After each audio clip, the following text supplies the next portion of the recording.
Merci. Bonjour à toutes et à tous.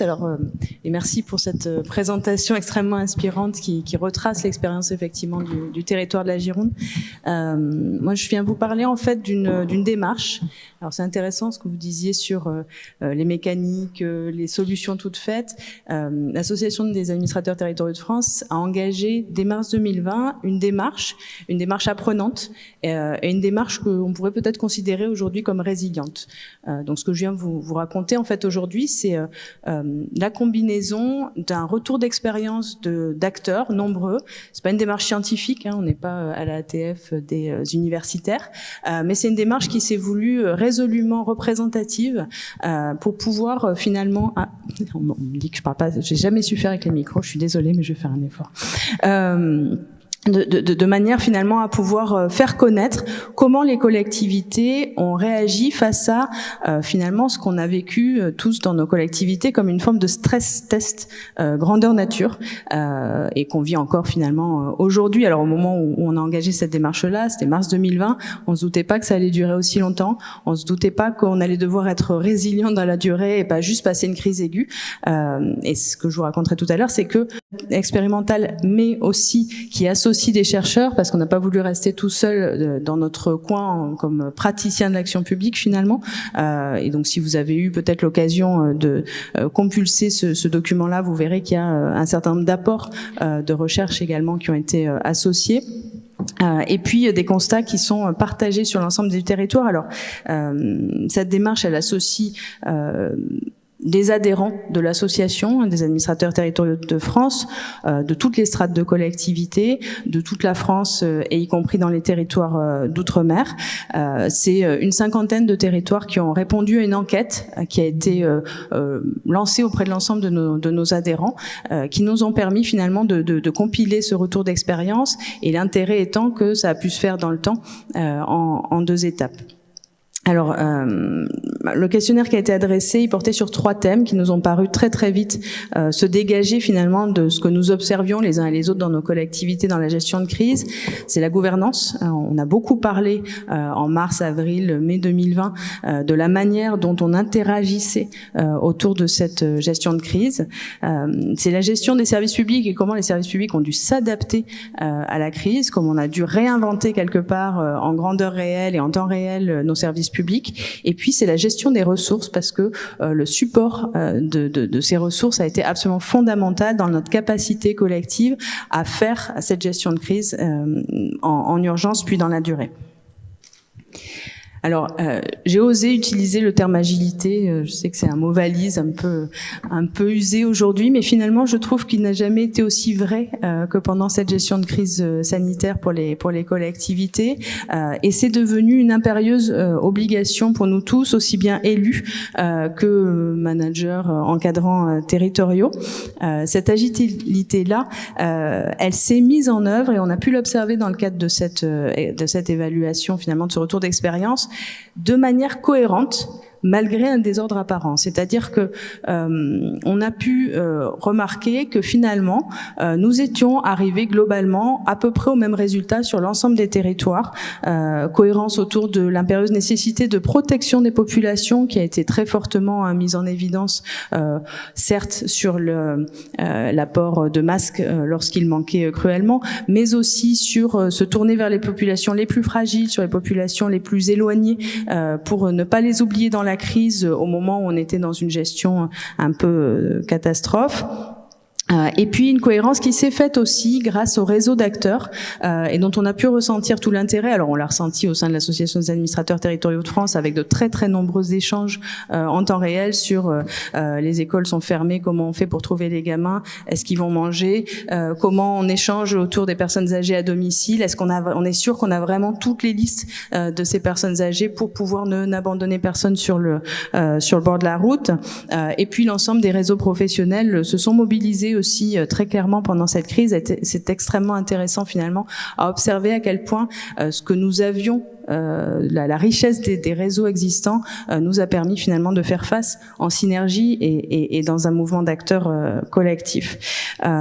Et puis, cette crise-là, ça a été aussi un enrichissement relationnel. Alors, sur fond de résistance institutionnelle, pourquoi de résistance institutionnelle? C'est que cette crise, elle arrive quelques années à peine après la loi NOTRe, la loi qui redéfinit, répartit une partie de compétences, et finalement, les collectivités se sont posées parfois, je pense au département, mais aussi au bloc communal, en résistance par rapport aux limites de compétences. C'est-à-dire que quelque part, les collectivités se sont autorisées, sur fond de cette crise, à dépasser les champs de compétences tels qu'ils avaient été définis par la loi NOTRe, et y compris à aller jusqu'à reprendre une forme de clause générale de compétences qui, pour certaines, avait disparu à ce moment-là. Alors, avec des débats dont on a tous été témoins autour de un département a-t-il le droit de mettre en place un fonds économique de soutien aux entreprises? Théoriquement, non. Certains se le sont autorisés. Une commune a-t-elle le droit d'imposer le port du masque sur son territoire? A priori non, et effectivement les tribunaux administratifs en ont jugé ainsi, et pour autant le débat existe encore aujourd'hui. Donc la crise, c'est aussi l'occasion de repenser les schémas institutionnels, et c'est quelque chose qui aujourd'hui encore finalement fait sens dans les échanges qu'on peut avoir au sein des milieux professionnels du service public. Alors en pratique, je vais pas vous refaire d'abord ces 50 pages, ce retour d'expérience, donc ça serait un peu longué, mais quelques points quand même importants. Sur la gouvernance, de quoi on se rend compte, c'est que cette gouvernance territoriale a été extrêmement bousculée. Bousculée pourquoi? Parce que elle a nécessité que tous les acteurs, quel que soit finalement leur horizon d'origine, se mettent autour de la table pour se parler. Et les territoires où les choses ont bien fonctionné, c'est celles où finalement les acteurs se connaissaient déjà, se parlaient déjà et ont pu se mettre très très rapidement autour de la table pour se mettre d'accord sur des modes de faire et sur le service finalement à apporter dans ce temps-là. Bousculé aussi parce qu'on a pu se rendre compte, et ça c'est un point fort de ce retour d'expérience, de la place particulière de l'État dans ce cadre-là, des échanges un petit peu tendus qui ont pu avoir lieu ici ou là, et finalement d'un préfet qui a pu apparaître comme empêché, c'est un terme qu'on a mobilisé dans le retexte, empêché parce que contraint entre des équilibres territoriaux qui se faisaient et qui parfois se faisaient bien, autour finalement de une adaptation à la crise en mettant un tout petit peu de côté le corpus réglementaire, mais en même temps des injonctions nationales qui arrivaient dans des temporalités très décalées et qui pouvaient mettre très en difficulté les acteurs territoriaux, certes, mais les préfets aussi, avec du coup dans les préconisations qu'on a pu faire à l'issue de ce retexte, une nécessité de repenser la place et le rôle du préfet, et on le voit avec les éléments d'adaptation qui sont en train d'arriver sur finalement la capacité du préfet à adapter territorialement un certain nombre de choses. Alors on est encore dans un pays très jacobin et ça ne se fera pas comme ça, mais je trouve que cette crise-là, on a bien senti qu'elle avait bousculé cet aspect-là, et puis elle a quand même largement enrichi le débat. Services publics locaux, on a tous observé autour de nous la manière dont les services publics avaient pu s'adapter à la crise. Ça a été le fait de pouvoir travailler ensemble sur des thématiques qui n'existaient pas jusque-là. Ça a été pour certaines collectivités le fait de développer le champ de la santé publique qui jusqu'ici existait de manière très marginale. C'est quand même une compétence largement régalienne, la santé jusqu'ici. Les collectivités avaient sur le champ de la prévention un certain nombre d'actions.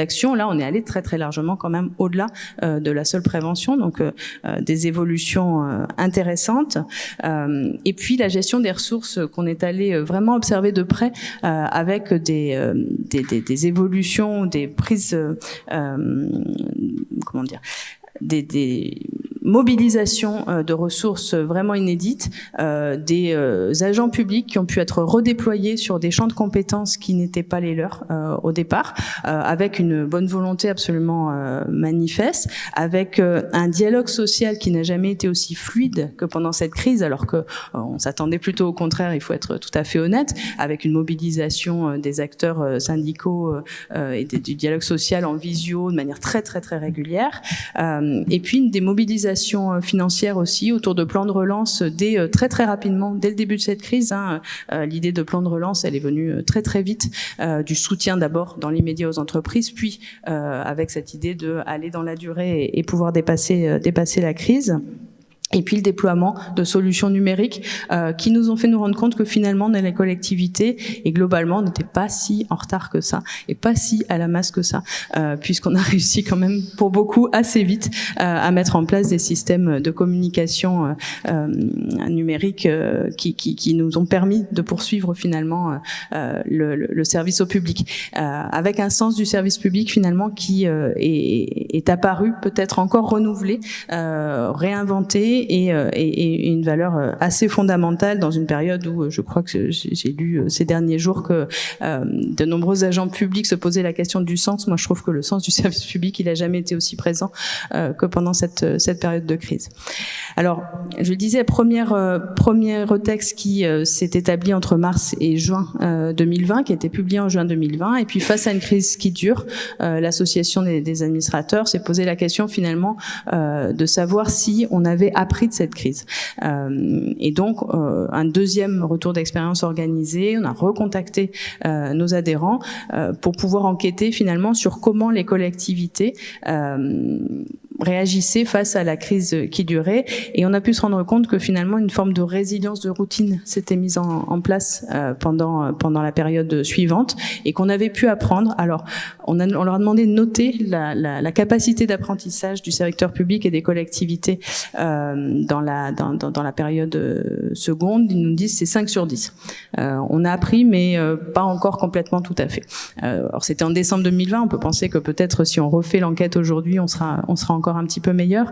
Des choses qui ont été clairement améliorées autour de la synergie des acteurs, et puis des retours quand même aux bonnes vieilles habitudes de silos qui ont pu malheureusement se remettre en place dans cette deuxième partie.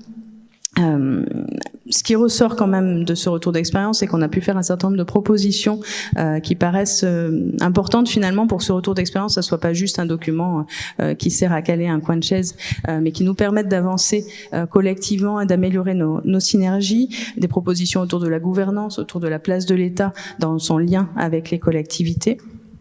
Des propositions aussi autour de la place de la société civile, je l'ai pas dit, mais dans la gouvernance, il y a quelque chose qui a été extrêmement intéressant à observer, c'est comment les collectivités, l'État et la société civile se sont mis en réseau très spontanément et très rapidement, et comment finalement on peut poursuivre cette mise en réseau, cette capacité à faire ensemble au-delà de la place de sachant du secteur public et puis la société civile qui observe voire qui subit, comment on peut retravailler ce lien-là, et puis l'idée d'un campus de l'action publique qui permettrait aux acteurs publics de réfléchir, de travailler et peut-être de chercher aussi de se faire une place dans le monde aussi de la recherche, et participer finalement à la réflexion de manière beaucoup plus distanciée que la simple réaction à la crise.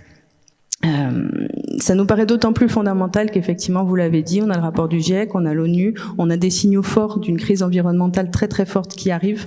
Il nous semble que finalement, tout ce qu'on peut tirer de ce retour d'expérience pour l'avenir, c'est autant de gagner pour faire face et s'adapter à la crise environnementale qui vient demain. Voilà.